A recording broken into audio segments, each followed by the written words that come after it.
Welcome to Founders Before 9 a.m. If you have ever wondered whether the successful entrepreneurs start their day a bit different, you're in the right place.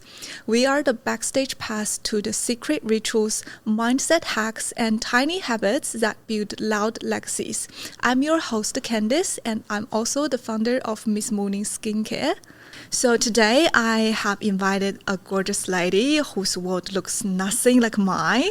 And she is the co-founder of the Yacht Life Australia, Joey Dunleavy. Welcome, Joey. Oh, thank you so much for having me, Candice. Yeah. Finally, we got there. I know. I am so glad that we finally made it because I'm genuinely curious about your journey. How did you land up in this super yacht industry and also like your mindset, your rituals? So let's dive right into it. Okay, very exciting. I mean, I love talking about my story and how I fell into this industry. Yeah. I was 21. Yeah. I really wanted to buy real estate, and I knew that in the role that I was in at that time, it just wasn't going to happen very quickly for me.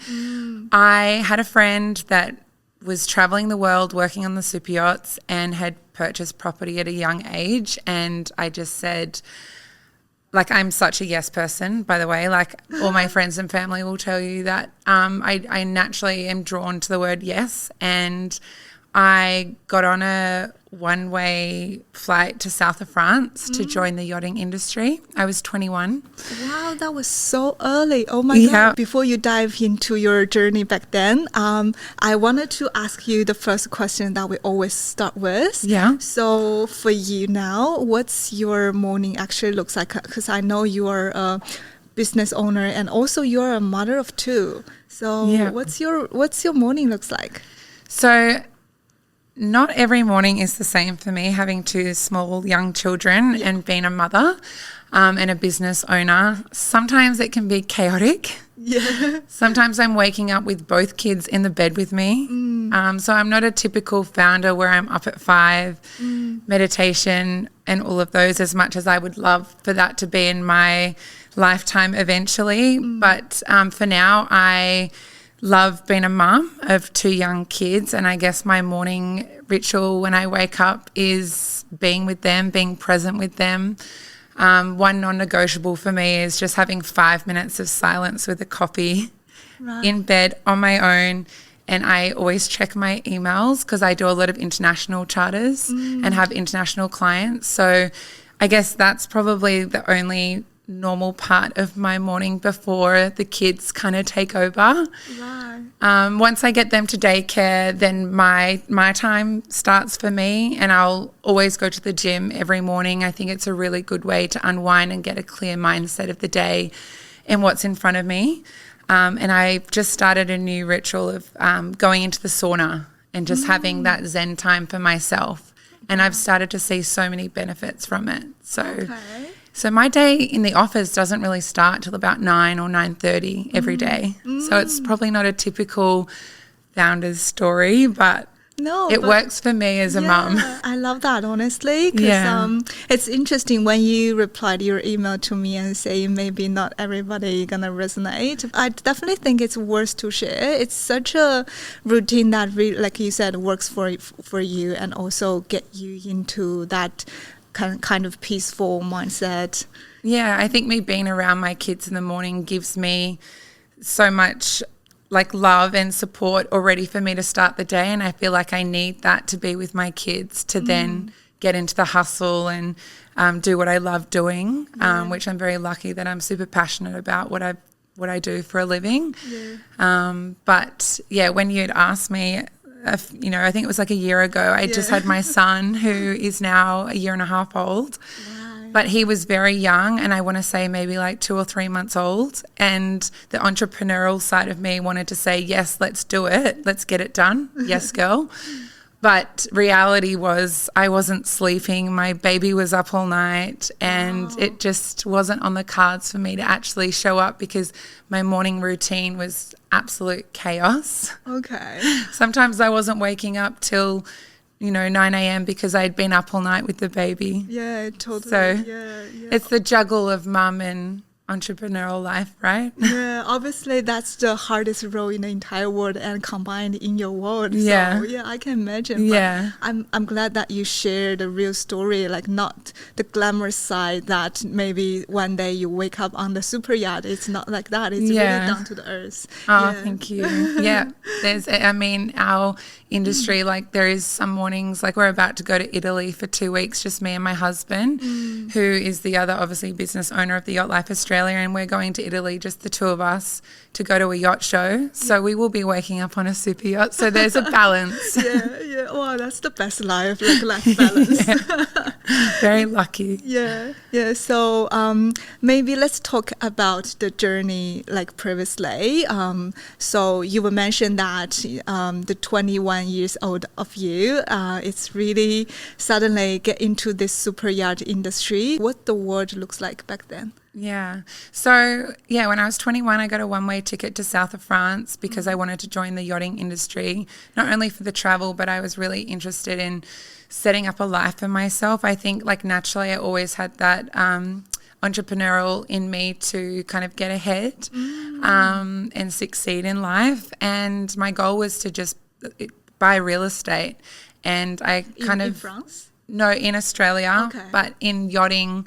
At that time, you could make really good money. I mean, we had a lot of celebrities on board. I was always on charter yachts, so we were making really good tips. And I would save all that money and bring it home. And I ended up buying my first property at 21.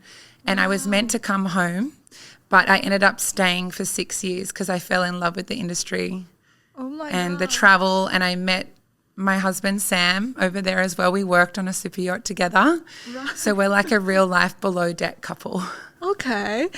So at the beginning, if I'm understanding right, that the reason that you get into the super yacht industry was because you wanted to get the money to buy real estate in Australia. Yeah, I had a friend that had done it and he'd kind of set up himself, and he came home a year or two later and he had his property, and then he was able to start the career of his choice.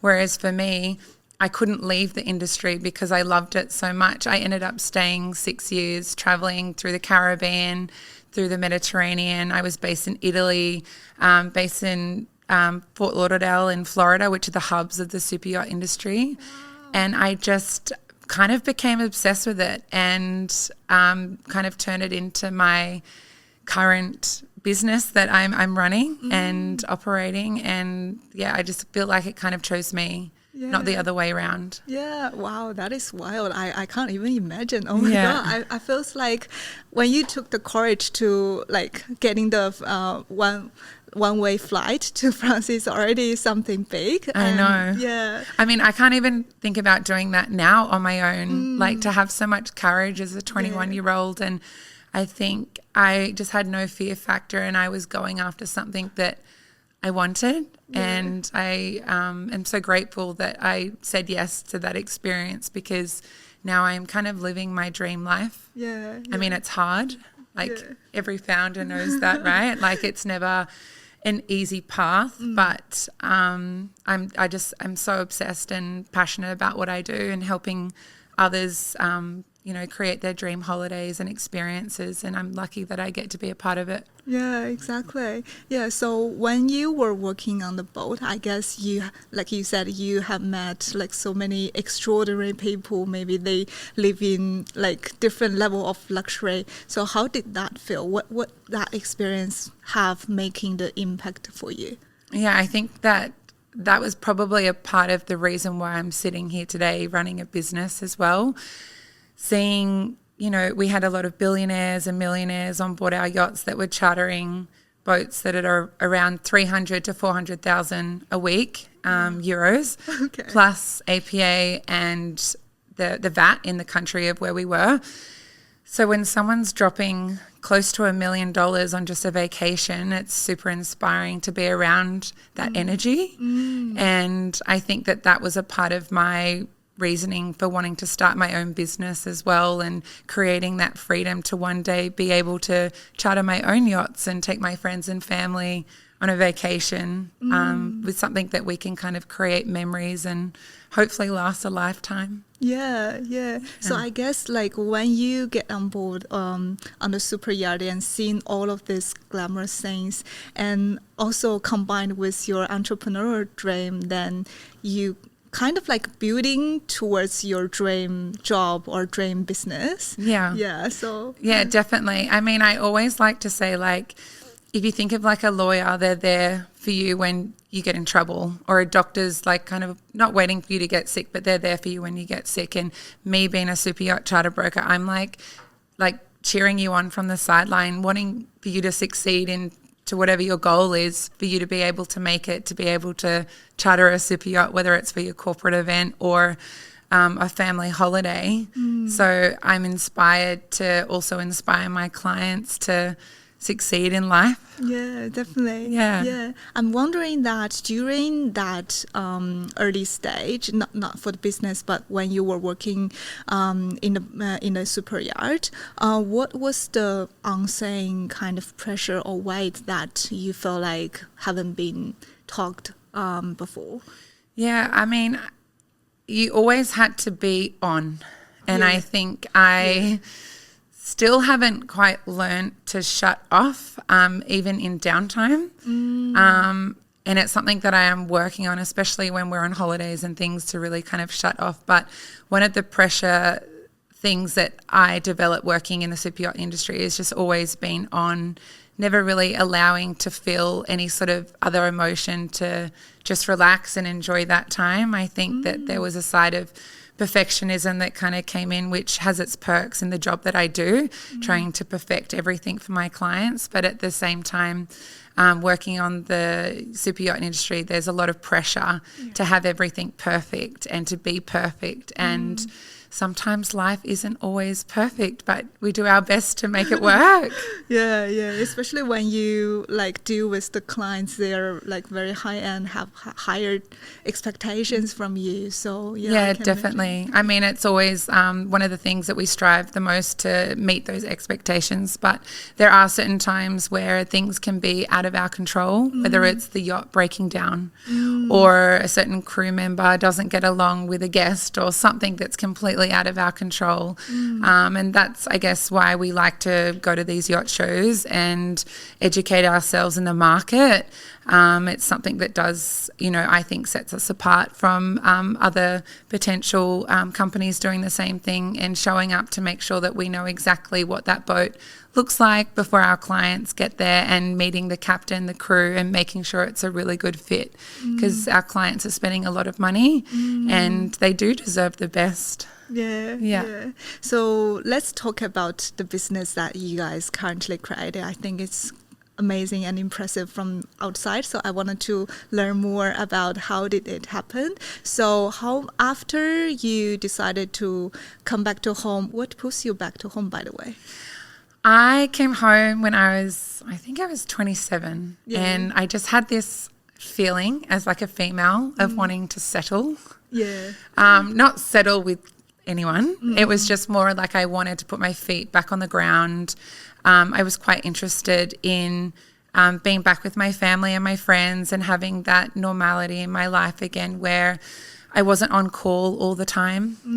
When you're working on the super yachts, you could get a call within 24 hours and you're back on charter, and you need to be in Saint-Tropez the next morning.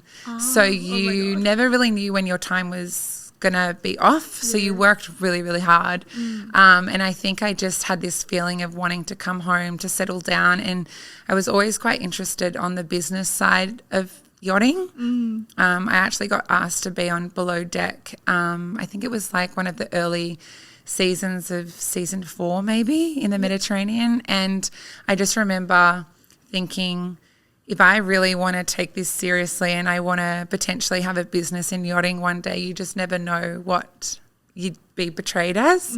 So I decided to come home and put my feet on the ground and just be at home with my family and friends and reconnect with everyone. Yeah. And when was that?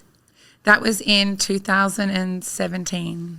Okay. Yeah. So when you back to home, and also I heard from like your previous episode that you did, and saying also now is your husband. So back then he was pretty much like go back to Australia around the similar time. Yeah. So my husband Sam, his family own a vineyard in Waiheke Island. So his trade was he was a winemaker, and his dad was looking to retire, and he essentially was handed the reins to become the next family winemaker in their family vineyard business. We worked together in 2013. That's when I met Sam. We were working on a 63-metre charter yacht. Wow, and that's a large one. Yeah, and we had some amazing times. And I think there was a point where he was kind of like, oh, well, are you going to come home or come back to the South Pacific at least, because he's from New Zealand. And for me, it just wasn't the right time. I kind of had the trouble bug. But for Sam, he was very ready to come home. He's a little bit older than me, and I think his time of travelling, he was ready to kind of come home and put his feet on the ground. And it was 5 years later that I actually came home. And we were so lucky, and I love telling our love story because my mum's from New Zealand. She wanted to go over to Waiheke Island for her birthday, and I took her over there, and I said, oh, I know someone over there. And I called him, and he was very open and wanted to show us around. And Wow, I still think lovely. that he waited for me though, Yeah, which he is must. super sweet. And yeah, we reconnected, and then the rest is history on that one. Okay. Yeah. Because he already wanted to become a winemaker, I guess. But how did you guys came up this idea? Oh, we should restart in superyacht industry. Yeah. So in 2018, Sam moved to Sydney in Australia to be with me. He was going back and forth to New Zealand to do his winemaking until COVID hit. Right. Okay. And then that was in 2019, 2020, and that's when he kind of had to make a decision of what his future kind of looked like. I was working for another company, and we had to go over to New Zealand for him to finish his harvest season. Okay. And it wasn't the best environment for me. I had all these amazing ideas, and they were kind of getting shut down. Okay. And I was kind of at a point where I was like, if my ideas aren't getting heard and I'm not being able to do it the way that I can kind of see, I wanted to make super yacht charters more accessible and not such a closed space where it was only for the elite. I could see the potential that, a lot of people could charter a yacht. They just needed for it to be explained a little bit better. And also social media was kind of like kicking off then as well. And I was very big into social media, and the company that I worked for was very private, and they didn't really kind of understand it. So that company you worked for was also another broker? Yeah, they were another brokerages. So, for me, I kind of felt like I wasn't living like all the potential that I could give because my ideas were kind of getting shut down. So at that point, I'd left the company. I'd gone over to New Zealand. Sam was doing his harvest season, and it kind of allowed me the time to really think about our future and where we kind of saw the potential and what we wanted to do. And it was Sam that said to me, like, Joey, I think that you can do this. Yeah. And I was like, okay. And he was a part of the journey from the start. He's the co-founder. I think I'm kind of like the ideas and the drive, but he's the brains of the whole company. Yeah, and now we're like a multi-million-dollar business and doing international charters, for so many clients, and also here in Australia and South Pacific. And our journey started from essentially COVID. Oh my God. I would say that's a good and bad timing. Yeah, I know. I feel grateful for COVID because it kind of allowed us to have the time to really think about what we want to do with our lives and where we see our potential. Okay. Yeah. So during the COVID, I guess it's for the company, for the Yacht Life Australia, it's like very early stage, and because of there are so many like uncertainties in the world and lockdown, I think there's gonna be quite struggle for you guys. Yeah, it definitely was. So I think like when we had started, there was kind of like COVID was kind of a thing, but there was no lockdowns in place. And we had started the business, and to be honest, like we started quite strong, and I don't think that I was kind of prepared for that. We had a lot of interest because there was a time where you could still charter a yacht, because as long as there was a distance between you and that person, depending on how big the yacht was, that there was kind of like a loophole where super yacht charters could still happen. But then the lockdowns came in quite quick and fast, and it did make it a really hard start for us, essentially, Right. because of COVID. Yeah, but I guess it's at least better than Melbourne. Yes. Oh my God, I know. We were really lucky, I think, in Sydney, because we still were able to operate as a business. There was just that you had to have the meter, I think, in between another person. So we were quite lucky, but it was definitely a challenge to start a business in COVID, but grateful, because I don't know if we would have started without having that time to pause and really reflect on what it was that we wanted to do. Yeah, exactly. Yeah. So when the lockdown happened, did you have any clients they booked or but wanted to cancel or postpone and something like that? Yeah, we had some big term charters that had booked because of the outcome and, contracts in place. COVID wasn't a thing, so it wasn't something that was like already implemented into the contract. So it was a lot to do with our relationships with our captains and the owners that allowed them to postpone, considering some of them were stuck in Melbourne and they couldn't get out. So it was a testing time, I think, for our industry to really understand what was happening and to kind of be more flexible on certain terms and conditions around this situation. We did have one client that the boat actually cancelled on the client, and because they had said, because of the situation, they didn't want to put their crew at risk. Oh, okay. So that was a really challenging time, and it's like the other way around. Yeah, Okay. because usually it would be the client, but the client was from Melbourne. The lockdown had just opened. There was no more lockdown, and they were ready to get out and do something, and the charter was in the Whitsundays, and the boat had cancelled on them. So that was a really challenging time for us, just to try and navigate what the new system or the new contracts and things were going to be like. Oh my God. I think from my point of view, it can be, firstly, for the clients, they can be disappointed, and also, and for you guys can be like really stressful. Yeah, no, definitely. And I think, like I was saying before, like some things are just completely out of our control, and just having the right legal team behind us, because at the end of the day, we're with our clients all the way. And luckily we were able to get their deposit back as they were going to be on board for 7 nights. So it was quite a big charter.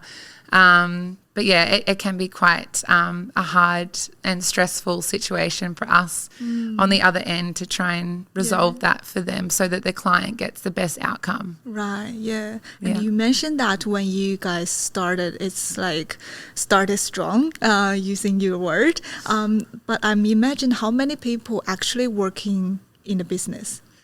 It was just the two of us. Wow. Yeah. So it was kind of quite good at the start because we kind of grown quite quickly, especially post-COVID. That's when it started to really get busy. And I think us trying to manage all of the inquiries and to try and do it all on our own, I think we realised we got to a point where we were like, I think that we need to start employing people because it's for us to still be face-to-face with our clients. We needed help in the back end to try and help with the systems and processes that kind of we didn't get a chance to do at the very start because word had got out. I think our business is very much referral based. We do charters for clients and they'll refer us naturally, and it kind of just grew from there. Yeah, that's really Which good. is a compliment, right? Yeah, because I feel like for people, especially for this service-based business, I think it's really important for trust and also relationship. Yeah. So imagine that if people, they love you guys and also love the service, then they will definitely refer to other people. Yeah, definitely. I think it's a huge accomplishment having a referral business where naturally your clients know that they've got that trust and they know us and they know that we're kind of like a ride or die. It's not a short-term business transaction for us. It's very much a long-term relationship, and a lot of our clients have started with a 4-hour charter in Sydney Harbour and now they're doing a week in Saint-Tropez. So we've naturally grown with them as they've grown into their businesses as well. Yeah. So I'm assuming that in the business, like you are more deal with the marketing part, communication part, and maybe Sam is more for like you said, operation side business. Because I watched the reel that you guys did, like a really crazy dance at the beginning of this year. It was really good. I know, we actually got so many views on that. I just saw this thing trending on TikTok and I just said to Sam, who is a very private, he holds himself very well. He's very like sophisticated, whereas I'm probably more the fun, crazy out there one. And I just said, I'm just going to do it. I didn't really ask for permission. And and it kind of did really well on our social platform, whether it led to other inquiries or it just showed our like followers a bit more of our personality and that, behind, the seriousness of booking a charter, like we do have a lot of fun along the way. Yeah, I love that. Yeah, and I love the way that, especially for you, kind of introducing the business and talk a lot of like the tricks and tips, like napkin. Oh yeah, the napkin folding. Yes, that's very interesting. Yeah, I know. I'm trying to do more talk to camera at the moment because I'm finding that a lot of our followers love to see who we are and what we can bring to the table, our experience and our knowledge of the industry. Being a service business, I'm not necessarily selling a product, I'm selling me and what we and my team can do. And I think and it really comes down to trust when you're dealing with those clients of that level of them really understanding who you are, your values and what you bring to the table. So I love that. So walk us through the whole booking process, pretending maybe I am the clients, from discovery, the business, and then inquiry, and then maybe get the quote and finally get on board. So what does that looks like? So I always ask, I love to get on the phone with my clients from the start. So until today, it is still you get on the phone? Yes, it's still me that gets on the phone. So we're 6 years into our business and this year will be our year of growth. My husband and I are calling it the revenge year on ourselves. We are, because we've had a small family in between creating 2 businesses. My husband has a wine business as well, SJD Wine. It's still running right now? It's still running, Okay. So he provides wines to the superyachts in Australia. He's also done one for Papua New Guinea, New Zealand and private clients in their cellars. So between that and having 2 small kids, getting married and buying a house, our family home, it's been a really busy couple of years, and coming into our 6th year of business, we're really wanting to grow our team this year. So we're currently a team of 4. We've got accounts, I've got marketing, operations help, and then Sam and I are head of sales for both our businesses. So this year we're going to be growing our team to hopefully 6 or 7 staff to really help with that workload, so we can kind of start to work on the business and not necessarily in it as much. So our processes, I really love to get on the phone with our clients. I think it's super important to really understand what their expectations are and really understand what they're after. So I'll ask certain questions like, are you looking for an event charter or are you looking for a term charter, which essentially is an overnight charter? How many guests will be joining you? Because some of our boats are in survey, especially in Australia. Some of them are in survey to take up to 600 guests. And then budget. So there's the capacity limit for each boat. Like it's very different. Yeah. So for overnight charters, generally I would say no more than 12 guests unless you're in a commercial charter yacht like in Croatia. Some of those boats will allow you to sleep, or in Europe as well, some of them will allow you to sleep more than 12 guests. But typically for super yacht charter, it's no more than 12. Okay. Yeah. That's interesting. And in Australia, we're like one of the only harbours that can take over 100 guests on a super yacht, which is wild to me. Yeah. Because even if you do the Monaco Grand Prix, those boats are at the port and you can have, up to 200, whatever the max capacity is of each super yacht. But in Sydney Harbour, you can have over 100 people on a super yacht for an event, which you can't really get anywhere else in the world. Right. Yeah. Only Sydney. Yeah. Sydney belongs to the world. I know. We're so lucky. Yeah. Oh my God. Wow. So for the clients, if they, for example, if they wanted to host a 4 hours event, and then you guys also need to contact with the event company, or how are you going to do it? Yeah. So we work for our clients and with the yachts themselves. So whether that's the yacht owner or sometimes the yacht owner will have a management company. So we are kind of in between the yacht and the client, but we represent the client. Yeah. But at the same time, we're also representing the yacht as well to make sure that we're putting the right clients on the right yacht. And that's where it kind of comes down to our expertise and knowledge. If there's a super strict captain on a boat and we know that they don't like events and parties, we're not going to put that client that's after, a big 40th and they want to go wild. We're not going to put them on that yacht. So I think that kind of puts us apart when there's a lot of those direct online booking companies now.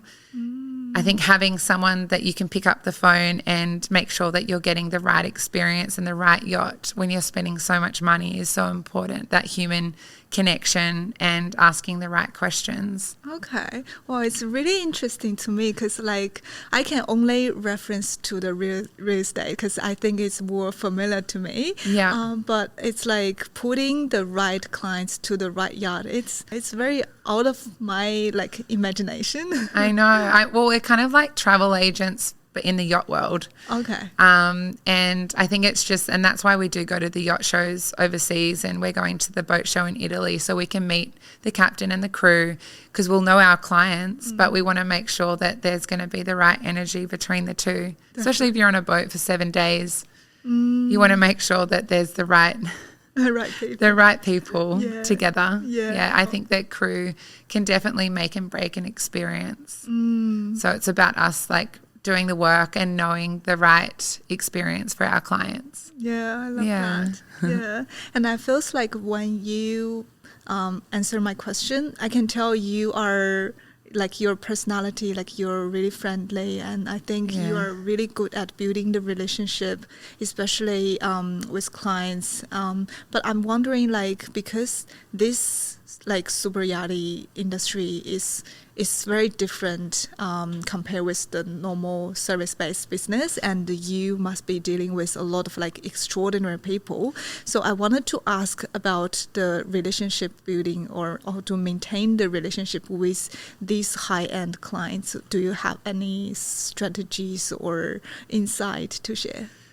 To be honest, I have been so lucky that I feel like a lot of them have just referred their friends to me. Yeah, very kind people. It's it's kind of very genuine. I guess I've worked with a few high-end clients, celebrity clients, who originally were just introduced to me because I had friends of friends and they knew and they trusted me, and we had charters together and they were a success for them, and naturally they've just passed my number on to other people, and a lot of celebrities and a lot of wealthy people. And to be honest, to build those relationships, sometimes I feel like it's best that they contact you when they're ready, and maybe not to bombard them with too much information. They know who I am, they know where to find me. And to be honest, I don't really have any strategies behind it other than for them whenever they're ready. I don't put any pressure on. we do send out obviously EDMs and inspirational itineraries and things like that to let them know what's available. But a lot of the time I find that they'll come to me when they're ready, and I think that they appreciate me being private, discreet, and also just allowing them to know when it's time, when they're ready, and they'll come find me and have those conversations. Yeah, I feel that is the most comfortable way to deal with them as well. Yeah, definitely. A lot of them have kind of become friends now. So we're kind of on a different playing field. Like one of my clients, I started with a 4-hour charter in Sydney Harbour, and he's the one I was telling you about that's now doing 40 to 50 metre charter yachts in the Mediterranean for a week. And I'm now invited to their engagement party. They just got engaged. So, I feel like our relationships can definitely grow into friendships. And it's one of the things I love the most about running a business. Yeah, I love that. Yeah. So what do you find currently on the current stage? Did you find, like, if you're looking back, what's the gap between knowing the industry as a participant versus knowing the industry now as the business owner? So, I have definitely learnt a lot in business. I think every founder has their ups and downs throughout. And, I feel like maybe the times that it didn't go right was when I learnt how things then operated. So I always kind of saw if something didn't go right, it wasn't a loss. It was an education, and it was something that I learnt to then better myself for the next time.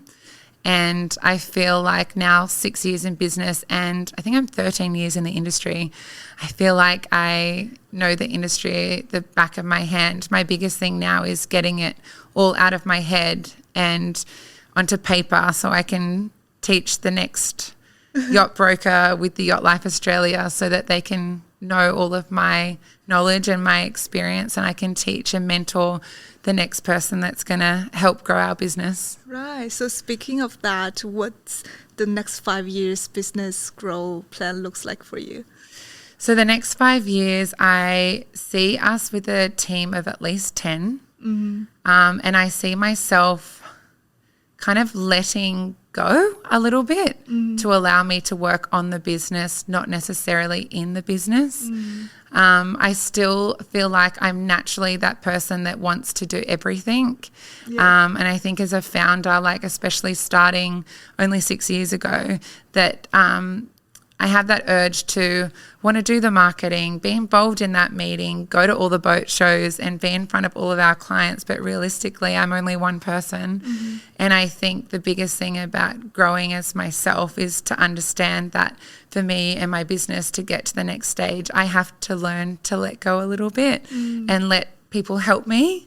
And I think it's just about finding the right people, and to hopefully they can get to the level of where we need to be, and for me to kind of step out a little bit to then help that business grow to the next stage. I love that. And what's, like, until right now, even been through some up and downs, what's the most exciting part for you to keep coming back to the business and keep doing everything that you're excited about? So I think there's two things. One, I love when I get inquiries that I've never heard before. Been in the industry since 2012. I find myself, like, every time I get a new inquiry, I just get so excited because it's something that I haven't done before, whether it's, the client wants a helicopter to land on a super yacht. It's my job to find a yacht that's going to allow that helicopter to land on that super yacht at that time within that client's budget. Or, I think just the excitement of not knowing what's coming through or who is coming through the door as well. We have a few celebrity clients that come through that have been referred, and I think that's always really exciting as well, to kind of see how the other life lives, and to see all the success that they are bringing into their world as well. And the other thing, what was the question again? Like, what's the most exciting part for you? Oh, sorry. And then the other thing, the most exciting other part would be the travel. Like I still have the travel bug, even though I'm very settled at home in my business with my 2 kids in my house. I love traveling. I love going to all of the yacht shows. We go to the Monaco Grand Prix every year, so we are going again this year. We've got a client that is going to be hosting an amazing yacht on a 60-metre yacht, and, you know, they've got celebrity DJs and celebrities that come on, and I think it's just such an exciting atmosphere to be a part of, and it's inspiring. Anytime you get to go to Monaco, it's always like a big tick in my eyes. Oh my God. But yeah, I think the travel and who you're meeting, it excites me and keeps me going every day. Wow, that's exciting. That excites me as well. I know, it's exciting. You never know who's coming through your door. Yeah, exactly. Oh my God. So for anyone who wants to get into the super yacht industry, what's the advice would you give to them? I think having a clear mindset and be willing to put in the hard work. It's definitely not easy, because then everyone would do it. Yeah. But I think having the mindset of saying yes and giving it a go and believing in yourself. Obviously it's going to come with a lot of long hours and hard days.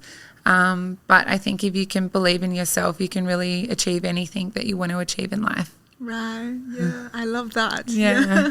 Thank you so much for sharing your journey and experience. I feel like even for me, it's such a eye-opening kind of story to me.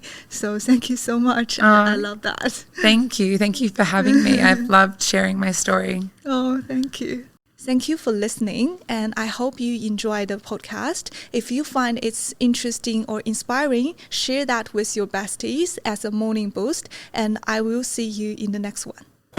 Whatever comes today, I'm ready. I feel strong, awake and happy.